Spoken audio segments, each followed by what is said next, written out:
বাস ও ট্রাকের সংঘর্ষে ব্রাজিলে 12 শিক্ষার্থী নিহত হয়েছেন। আহতের সংখ্যা আরও 21 জন। বৃহস্পতিবার সাও পাওলোর রিবেরিও পেট্রো এলাকায় ট্রাকের সঙ্গে শিক্ষার্থীদের বহনকারী বাসটির মুখোমুখি সংঘর্ষ হয়, আর এতেই প্রাণহানির এই ঘটনা ঘটে। আহতদের বিভিন্ন হাসপাতালে ভর্তি করা হয়েছে।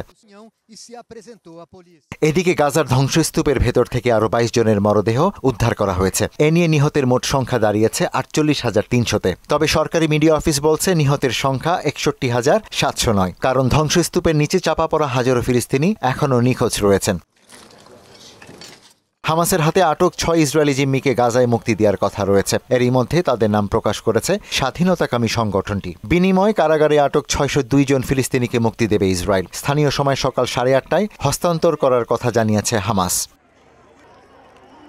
অজ্ঞাত একটি মরদেহ নিয়ে হামাস ও ইসরায়েলের মধ্যে নতুন করে উত্তেজনা সৃষ্টি হয়েছে। বৃহস্পতিবার হামাস ও ইসরায়েলের 4 জিম্মির মরদেহ ফেরত দেয়। তবে ইসরায়েল পরবর্তীতে জানায় 4 জিম্মির মধ্যে 3 জন তাদের নাগরিক, অন্যটি অজ্ঞাত একটি নারীর। হামাস বলছে ইসরায়েলি বিমান হামলায় ধ্বংসস্তূপের মধ্যে অন্যান্য মরদেহের সঙ্গে এটিও মিশে গিয়েছে।